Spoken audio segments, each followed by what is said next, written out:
The compound was ash and whispers. Days had passed since the fleet's missiles ripped the storm apart, since Selene's voice cracked through dragons and chaos alike.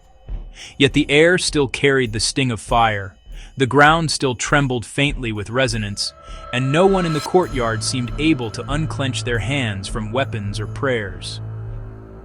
Selene sat in the shattered remains of the infirmary, its roof half collapsed, heaters long dead. A blanket was wrapped tight around her shoulders, but no warmth reached her. Every breath rasped, raw. Every movement tugged at the invisible scars carved inside her when she forced Alpha and the Violet Dragon to listen.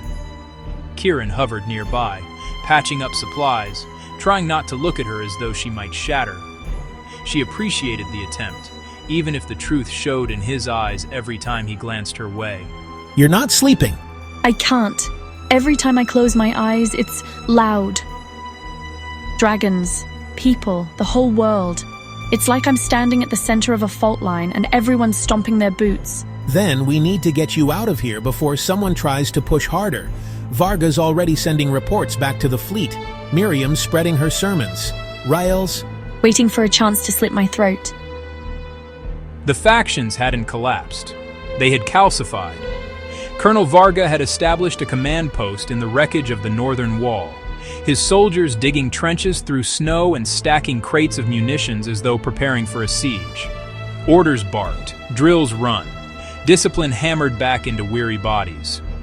For him, survival meant control, and control meant Selene under military jurisdiction. Miriam and the faithful burned through the nights, literally.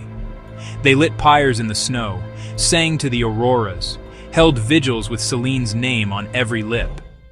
To them, her refusal of sainthood wasn't rejection. It was martyrdom, a sign of divine humility.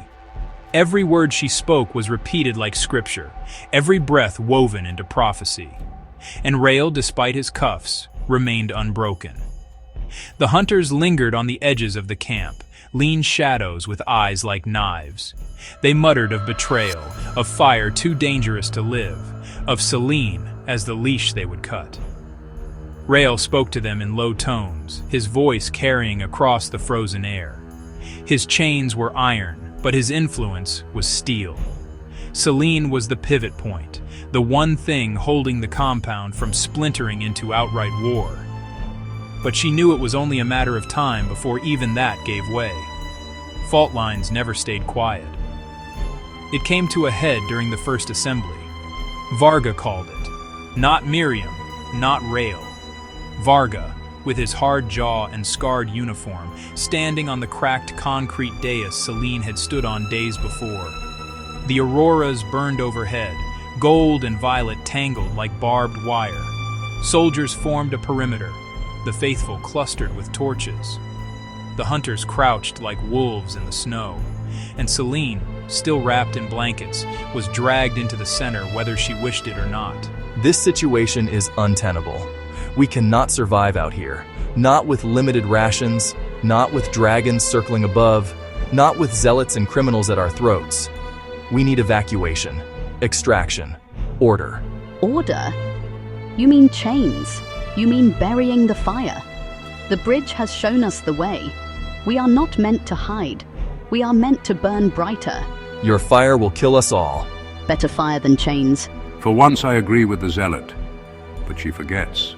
Fire burns saints as quickly as soldiers, and leashes cut both ways. The courtyard buzzed, voices rising. Soldiers shouted down faithful chants. Hunters growled threats. The air grew heavy, not just with tension but with resonance, as if the dragons themselves strained to hear. Selene felt it, a hum crawling through her bones. Both dragons circling high above, restless, agitated. Her own chest throbbed with every voice. Enough.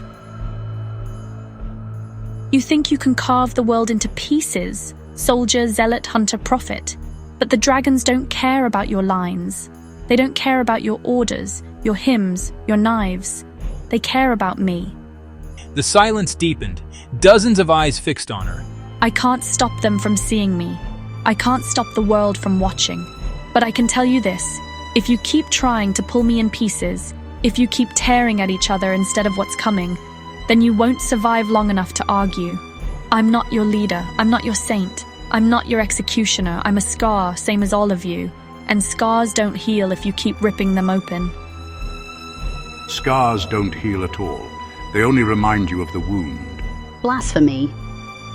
And the fault lines deepened. That night, Selene sat by the fire Kieran had built, staring into the flames. Her hands trembled. The resonance hummed faintly in her chest, weaker than before, but still there, always there. You held them together for now. For now, but it won't last. They're too different, too broken, too angry. Then maybe we stop thinking about holding them together. Maybe we start thinking about where to take them. What do you mean? You keep saying you're not their leader. Fine, don't be. But you are their compass, whether you want it or not. If you keep standing still, they'll tear each other apart over who gets to point you. But if you move, if you choose a direction, they'll have to follow or be left behind. And if I choose wrong? Then we live with the scars, but at least they'll be yours.